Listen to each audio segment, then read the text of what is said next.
رکھنا چاہیے۔ اسی طریقے سے یہ پہلا عمل، مطلق طور پر زیادہ سے زیادہ ہم اعمال صالحہ کریں، کوئی بھی نیکی کا کام ہو۔ دوسرا عمل جو اس عشرے کے اندر کرنا ہے خاص طور پر، وہ روزہ کا عمل ہے۔ دیکھیے بعض ازواج مطہرات نبی صلی اللہ علیہ وسلم کے بارے میں بیان کرتی ہیں کہ ان رسول اللہ صلی اللہ علیہ وسلم کان یصوم 9 من ذی الحجہ، سنن نسائی کی روایت ہے کہ نبی صلی اللہ علیہ وسلم ذی الحجہ کے ابتدائی 9 دن کے آپ روزے رکھتے تھے۔ قربانی کا ایک دن چھوڑ کر کے ابتدائی 9 دنوں کے آپ صلی اللہ علیہ وسلم روزہ رکھنے کا اہتمام کرتے تھے۔ تو اس پورے 9 دن کا بھی ہم چاہیں تو روزہ رکھ سکتے ہیں، اس لیے کہ یہ بھی ایک عظیم عمل ہے، یہ بھی اعمال صالحہ میں سے ہے۔ اور دوسری بات یہ ہے کہ روزہ یہ بہت مبارک عمل ہے۔ ایک مرتبہ ابو امامہ باہلی رضی اللہ تعالیٰ عنہ نے نبی صلی اللہ علیہ وسلم سے سوال کیا، سنن نسائی کی روایت ہے، مرنی بعمل، اے اللہ کے رسول مجھے کسی عمل کا حکم دیجئے، کوئی عمل مجھے بتائیے میں کرنا چاہتا ہوں۔ تو آپ صلی اللہ علیہ وسلم نے کہا علیک بالصوم، تم روزے کا اہتمام کرو، روزے کو لازم پکڑو۔ انہوں نے دوبارہ سوال کیا، پھر نبی صلی اللہ علیہ وسلم نے کہا علیک بالصوم فإنہ لا عدل لہ، روزے کو لازم پکڑو، زیادہ سے زیادہ روزہ کا اہتمام کرو، اس لیے کہ اس کے مثل کوئی عبادت نہیں ہے۔ فإنہ لا عدل لہ ای لا مثل لہ، اس کے برابر اس جیسی کوئی عبادت کوئی عمل نہیں ہے۔ تو روزہ بہت مبارک عمل ہے، اس لیے اس پورے عشرے میں ہمیں روزہ رکھنے کا، قربانی کا دن چھوڑ کر کے پورے 9 دن روزہ رکھنے کا اہتمام کرنا چاہیے۔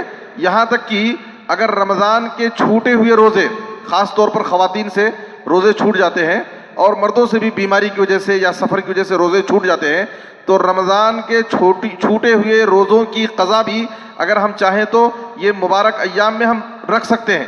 بلکہ حضرت عمر رضی اللہ تعالیٰ عنہ مستحب سمجھتے تھے کہ رمضان کے چھوٹے ہوئے روزوں کی قضا عشرے ذی الحجہ میں کیا جائے، اور وہ کہتے تھے کہ مجھے بہت زیادہ محبوب ہے، پسندیدہ ہے کہ میں اپنے رمضان کے چھوٹے ہوئے روزوں کی قضا اس عشرے میں، عشرے ذی الحجہ میں کروں۔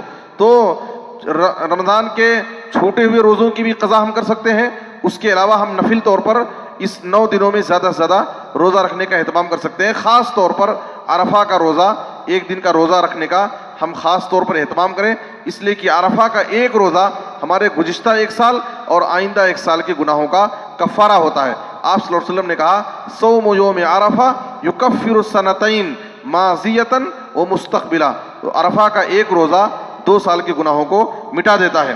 اسی طریقے سے تیسرا عمل جو اس عشرے کے اندر ہمیں کرنا ہے، وہ زیادہ سے زیادہ ذکر و اذکار، اٹھتے بیٹھتے چلتے پھرتے سوتے جاگتے ہم زیادہ سے زیادہ اپنی زبانوں کو اللہ کے ذکر میں، اللہ کی تسبیح و تحلیل تحمید میں، اللہ کی کبریائی، اس کی بڑائی اور بزرگی بیان کرنے میں ہم اپنے آپ کو مصروف رکھیں۔ قرآن مجید میں اللہ تعالیٰ نے سورہ حج کی آیت نمبر 28 میں کہا وَيَذْكُرُ اسْمَ اللَّهِ فِي أَيَّامٍ مَّعْلُومَاتٍ۔ اس آیت کی تفسیر میں عبداللہ بن عباس، عبداللہ بن عمر، حافظ ابن کثیر وغیرہ نے ایام معلومات سے ایام العشر مراد لیا ہے، عشرے ذی الحجہ۔ یعنی اس آیت کے اندر اللہ تعالیٰ نے حکم دیا ہے کہ اس عشرے میں ان 10 دنوں میں زیادہ سے زیادہ تم اللہ کا ذکر کرو۔ اور اسی طریقے سے باقاعدہ طبرانی اور مسند احمد کی حدیث میں ہے ما من ایام اعظم عند اللہ ولا احب الیہ من العمل فیہن من هذه الایام العشر، ان 10 دنوں میں کیے گئے اعمال اللہ رب العالمین کے نزدیک سب سے زیادہ عظیم، سب سے زیادہ محبوب اور پسندیدہ ہیں۔ اس لیے اس عشرے میں کیا کرنا ہے، نبی صلی اللہ علیہ وسلم نے خاص طور پر وہ عمل بتایا فَأَكْثِرُوا فِيهِنَّ مِنَ التَّهْلِيلِ وَالتَّكْبِيرِ وَالتَّحْمِيدِ۔ اس لیے اس مبارک عشرے میں، ان فضیلت والے ایام میں خاص طور پر تم زیادہ سے زیادہ لا الہ الا اللہ، اللہ اکبر والحمدللہ، یہ ذکر زیادہ کرو۔ لا الہ الا اللہ، اللہ اکبر، الحمدللہ کثرت سے ان ایام میں پڑھتے رہو، یہ نبی صلی اللہ علیہ وسلم کا حکم ہے۔ تو اس عشرے میں خاص طور پر جو نبی صلی اللہ علیہ وسلم نے کام کرنے کا حکم دیا ہے وہ تکبیرات ہیں، کہ ہم زیادہ سے زیادہ سبحان اللہ، الحمدللہ، لا الہ الا اللہ، اللہ اکبر پڑھتے رہیں۔ عبداللہ بن عمر، ابو ہریرہ رضی اللہ تعالیٰ عنہ کے بارے میں آتا ہے کہ وہ بازار چلے جاتے اور بآواز بلند بازار میں تکبیرات پڑھتے رہتے، اور ان کی تکبیر کو سن کر کے بازار والے بھی پڑھنے لگتے۔ تو اس پورے عشرے کے اندر زیادہ سے زیادہ ہم جو بھی اذکار ہیں اللہ رب العالمین کی تعریف اور حمد و ثنا بیان کرنے کے لیے، جو بھی اذکار ہیں ہم اپنی زبان سے ادا کرتے رہیں۔ خاص طور پر جو خاص تکبیر کے کلمے ہیں، جو صحابہ کرام سے مروی ہے، اللہ اکبر لا الہ الا اللہ واللہ اکبر وللہ الحمد، یہ جو تکبیرات ہیں یہ یوم عرفہ کی صبح سے لے کر کے ایام تشریق کی مغرب تک، یعنی آخری دن جو قربانی ہوتی ہے 13 ذی الحجہ کی مغرب تک، یہ خاص تکبیرات پڑھنا ہے.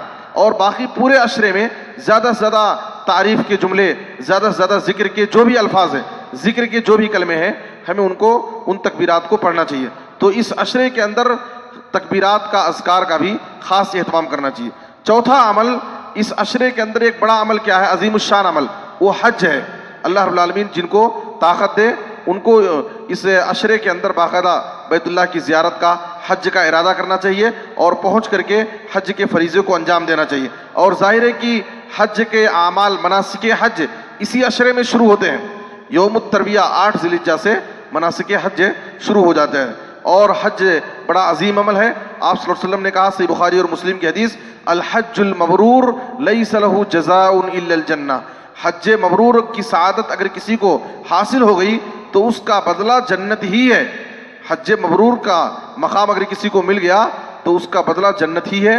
تو اس لیے اگر کوئی شخص حج کی طاقت رکھتا ہے، وہ مستطیع ہے، تو اسے اس عشرے میں حج کے فریضے کو ادا کرنا چاہیے. پانچویں چیز، اس عشرے کی آخری دن یعنی یوم النحر 10 ذی الحجہ کو قربانی کا اہتمام کرنا چاہیے. جن کے پاس طاقت ہے، قربانی کرنے کی طاقت رکھتے ہیں، ضرور انہیں قربانی کے دن یوم النحر کو قربانی کرنے کا اہتمام کرنا چاہیے. یہ بھی بڑا مبارک عمل ہے. انشاءاللہ آگے کی دروس میں قربانی کی اہمیت اور قربانی سے متعلق جو اعتراضات ہیں اور غیر مسلموں کے شکوک و شبہات ہیں، اس پر انشاءاللہ روشنی ڈالی جائے گی. الغرض یہاں جو بتانا ہے کہ اس عشرے کے اعمال میں ایک عمل قربانی ہے یوم النحر 10 ذی الحجہ کو. اور آپ صلی اللہ علیہ وسلم نے کہا، ابو داؤد کی حدیث ہے، ان اعظم الایام عند اللہ تبارک و تعالی یوم النحر و یوم القر ثم یوم القر، کہا کہ اللہ کے نزدیک دنوں میں سب سے عظیم دن یوم النحر قربانی کا دن ہے اور اس کے بعد والا دن یعنی 11 ذی الحجہ. تو آپ صلی اللہ علیہ وسلم میں قربانی کا دن اتنا زیادہ عظیم کیوں ہے؟ شیخ الاسلام ابن تیمیہ رحمہ اللہ کہتے ہیں کہ قربانی کے دن 2 عظیم عبادتیں ہم کرتے ہیں. بدنی عبادتوں میں نماز کا اہتمام ہم کرتے ہیں اور مالی عبادت میں قربانی کا ہم اہتمام کرتے ہیں. اس لیے نبی صلی اللہ علیہ وسلم نے کہا کہ دنوں میں سب سے عظیم دن، عظیم دنوں میں قربانی کا دن بھی بڑا عظیم دن ہے. اس لیے جن کے پاس طاقت ہے وہ ضرور قربانی کا یہ اہتمام کریں، یہ بڑی عظیم عبادت ہے. اسی طریقے سے اس کے علاوہ ہم زیادہ سے زیادہ قرآن مجید کی تلاوت کا اہتمام کریں، جتنا ہو سکے ہم قرآن پڑھیں. اس لیے کہ قرآن پڑھنے پر ہم کو ایک حرف پڑھنے پر 10 نیکی ملے گی. الف لام میم صرف اگر ہم نے پڑھ لیا تو ہم کو 30 نیکی مل گئی. من قرأ حرفا من کتاب اللہ فلہ بہ حسنہ والحسنۃ بعشر امثالها ولا اقول الف لام میم حرف بل الف حرف لام حرف میم حرف. آپ صلی اللہ علیہ وسلم نے مثال دی کہ الف لام میم اگر کوئی شخص پڑھتا ہے تو اسے 30 نیکی ملی، اس لیے کہ الف ایک حرف، لام دوسرا حرف اور میم تیسرا حرف ہے. تو اس مبارک ایام میں، ان مبارک ایام میں اگر ہم زیادہ سے زیادہ قرآن پڑھیں گے تو ہم بہت زیادہ نیکیاں کما سکتے ہیں. اسی طریقے سے ایک آخری چیز جو ہے، ہم اور آپ اس وقت بڑے سنگین حالات سے گزر رہے ہیں. کرونا وائرس کی مہاماری نے پوری دنیا کو ہلا کر کے رکھ دیا ہے اور اس کی سنگینی، اس کی خطرناکی دن بدن اور بڑھتی جا رہی ہے. پوری دنیا کے لوگ پریشان ہیں. ایسے فضیلت والے ایام میں، ان مبارک گھڑیوں میں، ان قیمتی اوقات میں جو بڑے اللہ کے نزدیک بہت قیمتی گھڑیاں ہیں، ان قیمتی لمحات میں ہم زیادہ سے زیادہ اللہ رب العالمین سے لو لگائیں، اللہ رب العالمین کی بارگاہ میں اپنے ہاتھوں کو اٹھائیں، توبہ اور استغفار کریں، اپنے گناہوں کو یاد کریں اور اللہ رب العالمین کو منائیں. ضرور اللہ رب العالمین ہم پر رحم کر کے اس وبا کو ہم سے ختم کرے گا.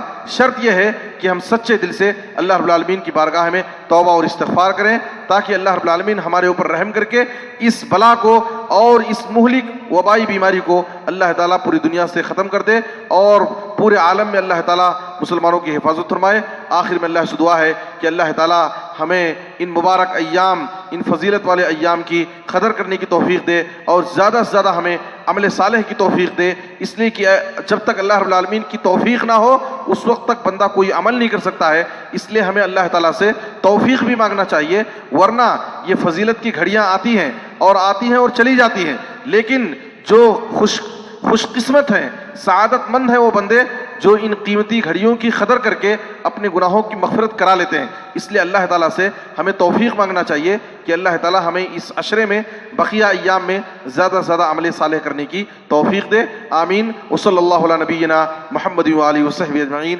السلام علیکم ورحمۃ اللہ وبرکاتہ.